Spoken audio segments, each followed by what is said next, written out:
Good evening. Welcome to South Asia Newsline. I'm Rana. Here are the top stories we're tracking for you on Thursday, the 8th of December. India's ruling BJP sweeps Gujarat elections, concedes defeat in Himachal Pradesh. US denounces despicable public execution, warns of action if terrorists regroup in Afghanistan. And Nepal's top court rejects letter calling Chief Justice impeachment invalid. And now for all the details. Celebrations broke out as Indian Prime Minister Narendra Modi's Bharatiya Janata Party won the biggest majority by any party ever at elections in his home state of Gujarat on Thursday. The party, however, conceded defeat in elections in Himachal Pradesh state as the main opposition Congress was on course of winning a majority. Celebrations broke out as Indian Prime Minister Narendra Modi's Bharatiya Janata Party swept the election in his home state of Gujarat on Thursday with the biggest majority by any party ever in polls in the state. The BJP has never lost in state assembly elections in Gujarat since 1995.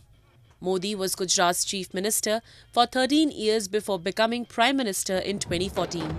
He remains widely popular despite criticism over rising inflation and unemployment. The Prime Minister took to Twitter and said people have blessed politics of development as he congratulated BJP workers over the win. Till 6 p.m, BJP had bagged 140 seats and was leading on 16 seats in the 182-member Gujarat Assembly, while opposition Congress had secured 15 seats and led on 2. The result is set to give BJP a big boost ahead of general elections in 2024. At the last state election in 2017, the party won 99 seats. ये एक बार फिर साबित हो गया है कि गुजरात के लोग अपने प्रिय नेता श्री नरेंद्र भाई पर अपार विश्वास, प्रेम और आशीर्वाद की वर्षा करते हैं। गुजरात की जनता के इस जनादेश को हम विनम्रतापूर्वक स्वीकार करते हैं। The BJP, however, conceded defeat in elections in Himachal Pradesh as the Congress party was on course of winning a majority with at least 39 out of a total 68 seats. BJP was hoping to ride on Modi's aggressive campaigning to retain power in Himachal Pradesh, but had only bagged 18 seats and was leading on 7 seats until 5:45 p.m. It will leave the party and its allies in control of 15 states and 1 federal territory in India. And the fact-finding team probing the murder of prominent Pakistani journalist Arshad Sharif has concluded that his killing was a case of planned and targeted assassination. In a report, the investigators have said it was not a case of mistaken identity, as the Kenyan police earlier claimed. The killing of Arshad Sharif, a prominent Pakistani investigative journalist in Kenya, was a planned and targeted assassination, a report by fact-finding team of Pakistan's Intelligence Bureau and Federal Investigation Agency revealed on Wednesday. Arshad Sharif, who was critical of Pakistan's powerful army, was killed when police shot at his car near Nairobi in late October. The Kenyan police later expressed regret over the incident, saying it had been a case of mistaken identity during a search for a similar car involved in a child abduction case. The report states it was not a case of mistaken identity as the Kenyan police claimed. It, however, refrains from blaming anyone specifically, saying only that individuals in Kenya, Dubai or Pakistan may have had a role in the slaying. Meanwhile, the Islamabad police have charged 2 Pakistani businessmen living in Kenya who had hosted Sharif with involvement in his killing. Sharif's killing led to condemnations and calls for an independent probe, after which Pakistan PM Shehbaz Sharif announced an investigation. The 49-year-old journalist was living in exile after he fled the country in August to avoid arrest in the wake of multiple cases, including sedition charges slapped against him for making comments on his show deemed offensive to the military. Moving on, the United States has criticized the Taliban after reports have emerged on public floggings and execution of the Afghan population by the radical Islamist group. U.S. State Department spokesperson Ned Price also said that Washington will take action if international terrorists regrouped in Afghanistan. The United States has slammed the Taliban after reports emerged on public floggings and execution of the Afghan population by the radical Islamic group. Speaking during a press briefing on Wednesday, U.S. State Department spokesperson Ned Price said that this indicates to everyone that the Taliban seek to return to their regressive and abusive practices of the 1990s. He also said that the U.S. will take action if the international terrorists regrouped in Afghanistan. We've seen the reports that the Taliban has ordered judges to impose their interpretation of Sharia law. That includes public executions, it includes amputations, it includes floggings. We've seen the reports of a public execution today. We've seen despicable videos that have circulated online in recent days regarding some of these tactics. This indicates to us that the Taliban seek a return to their regressive and abusive practices of the 1990s. Taliban spokesperson Zabiullah Mujahid confirmed on Wednesday that a man was put to death who was accused of murder in 2017 in Farah province, the first officially confirmed public execution since the Taliban seized power last August. Mujahid said that the execution was carried out by the father of the victim who shot the man 3 times. The UN condemned the incident and called on de facto authorities to establish immediate moratorium with a view to abolishing the death penalty. Since taking over, the Taliban has imposed policies severely restricting basic rights, particularly those of women and girls. It has also limited critical reporting and detained and beaten journalists. In news from Bangladesh, clashes broke out between police and the Bangladesh Nationalist Party activists on Wednesday after a heated argument as the police tried to disperse them from outside party's central office. One person died and several others were reportedly injured in the clash. This comes ahead of an anti-government rally on 10th of December. Clashes broke out between police and activists of main opposition BNP, Bangladesh Nationalist Party, on Wednesday as they had gathered in front of the party's central office in capital Dhaka, and the police officers tried to disperse them, leading to a heated argument.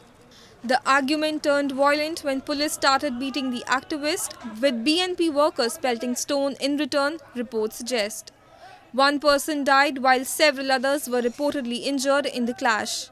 As per the police statement to a local news agency, they had also detained over 300 BNP activists.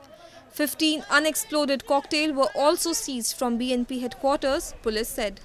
শান্তিপূর্ণ সমাবেশ করতেছিলাম party অফিসের সামনে, হঠাৎ অতর্কিত এসে police League আমাদের উপরে ঝাঁপিয়ে পড়ে এবং মুহুর্মুহু গুলি ছোড়ে এবং আমরা প্রতিহত করার প্রথম চেষ্টা করি, কিন্তু আমরা পারি নাই কারণ তাদের হাতে অস্ত্র ছিল।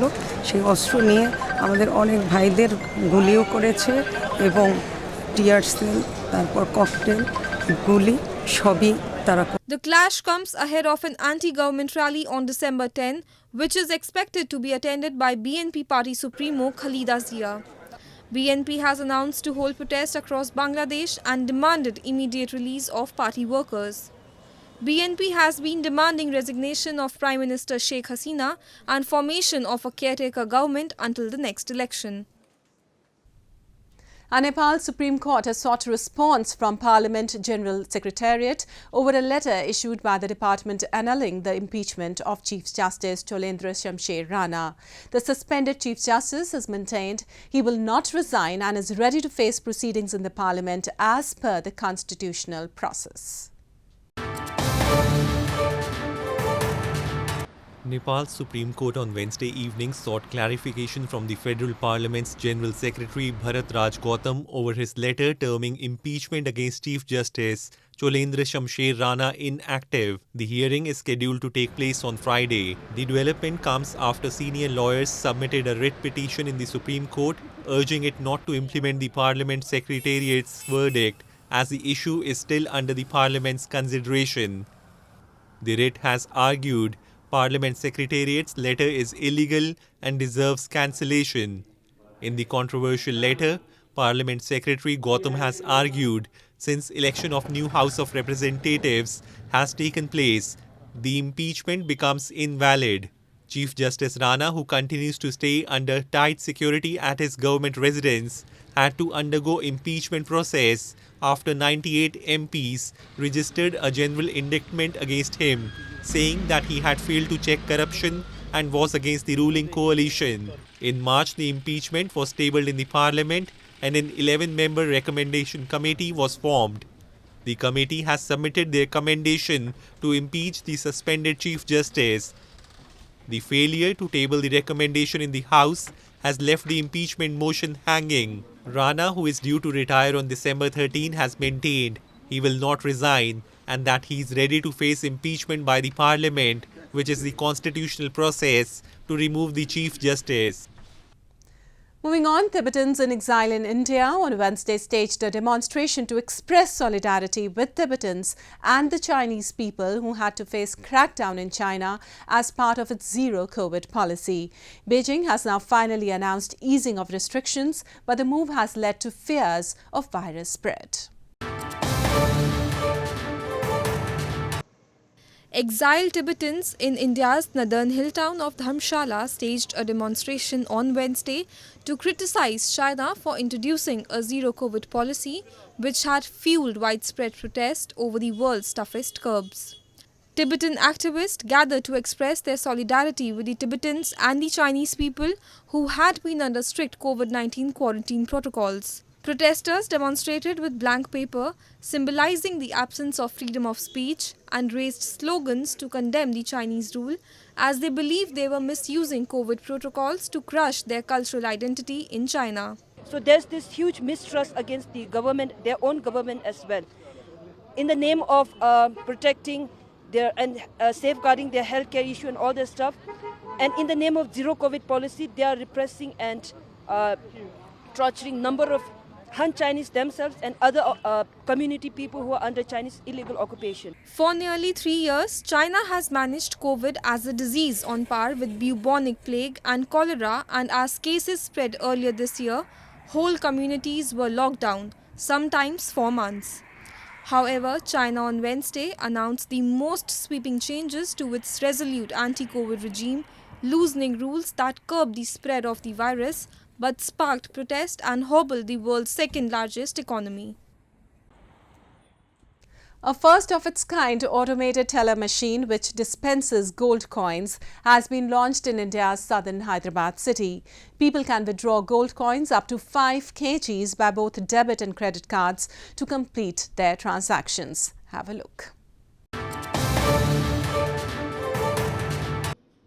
India launched its first real-time ATM that dispenses gold coins, which is also the first of its kind globally in southern Hyderabad city. The gold ATM, which opened its doors to the public on December 3, allows customers to purchase coins with a choice of 8 combinations, weighing from 0.5 grams to 100 grams. It can store up to 5 kgs of gold. An official of Gold Sikka, the gold ATM company, informed that these coins are 24-karat gold, and customers will get their investment return as per the live price. This is the first time a technology use करा जा रहा है ATM के through आप gold खरीद रहे हो.